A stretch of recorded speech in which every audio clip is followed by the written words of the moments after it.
Uma coisa que muita gente tem dificuldade de entender é a respeito da usurpação de termos utilizados para indicar a consciência desperta pela consciência relativa.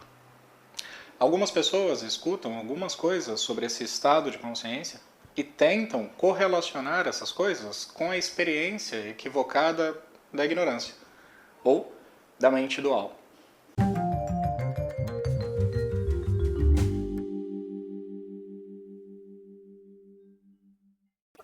Vamos lá? Eu vou dar exemplos muito simples, para ficar bem claro. Nós podemos dizer que, do ponto de vista da consciência desperta, não há livre-arbítrio. Então, eu vou colocar essa afirmação aqui, desse lado, do lado da consciência desperta.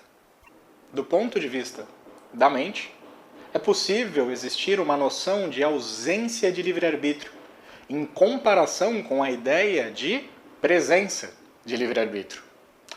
Ou seja, do ponto de vista mental, não ter livre-arbítrio é o oposto de ter livre-arbítrio. Entendeu? A mente sempre trabalha com pares de opostos. Do ponto de vista da consciência desperta, não existem dois polos. Portanto, quando é dito que não existe livre-arbítrio, não é em relação à existência ou não de livre-arbítrio. Então, podemos dizer que, do ponto de vista desperto, não há livre-arbítrio, pois não há noção de ter nem de não ter livre-arbítrio. É a ausência dessa noção, pois não há entidade nenhuma capaz de afirmar se existe ou não. Por isso é dito de forma negativa.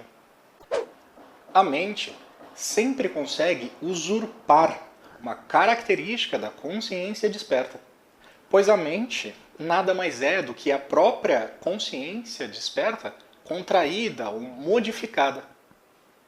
Da mesma forma que suco, chá e cerveja são todos líquidos por compartilharem o substrato água. Se você está desperto, obviamente não há noção de livre-arbítrio. Mas se você sente que não há livre-arbítrio, em contrário à ideia de haver livre-arbítrio, então você está vendo do ponto de vista ignorante da mente dual. Toda consciência desperta não traz consigo o livre-arbítrio, mas a exclusão da ideia de livre-arbítrio por si só, em contraste à ideia da presença dele, não traz consigo uma mente desperta. Ficou claro? Toda e qualquer forma de tentar explicar a consciência desperta tem o seu correspondente relativo. E não é isso. Vamos pegar outros exemplos? A consciência desperta pode ser descrita como sendo singular, silenciosa, vazia, sem ego, imortal, perfeita, sem pensamentos, não nascida, etc. E todos esses termos têm o seu correspondente relativo. Mas o singular da consciência desperta não é o singular da mente relativa, que é o oposto de múltiplo. O silêncio da consciência desperta não é o silêncio da mente relativa, que é o oposto de barulho.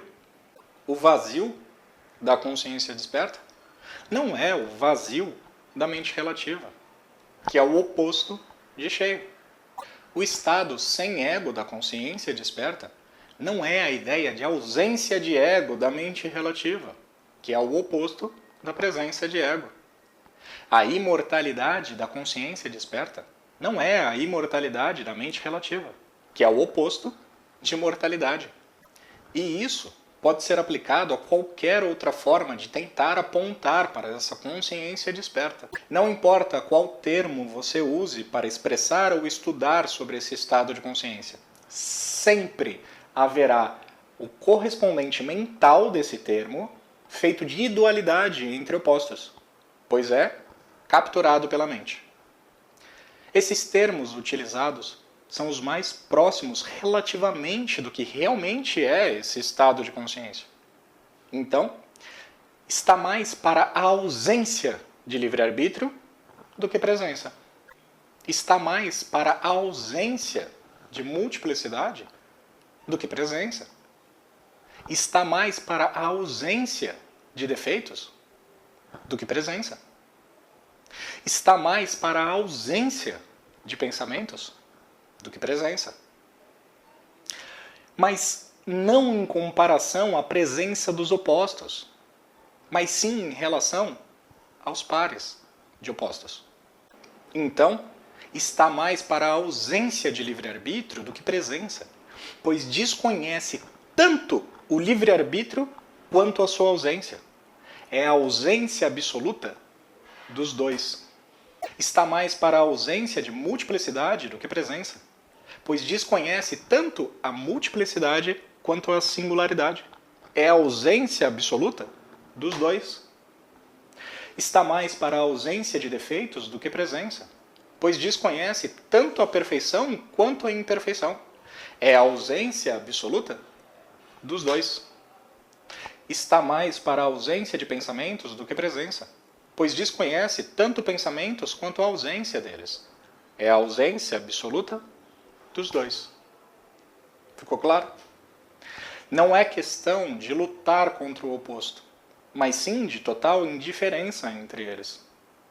Sempre que você estiver aí tentando entender como pode ser que existe uma consciência com essa ou essa característica específica, característica entre aspas, confira se você não está pegando essa característica que você ouviu ou leu em algum lugar e está tentando compreendê-la com a mente em relação ao seu oposto. Lembra que essa consciência é anterior ao movimento da mente? Então, é claro que não é X em relação a Y. É a ausência tanto de X quanto de Y.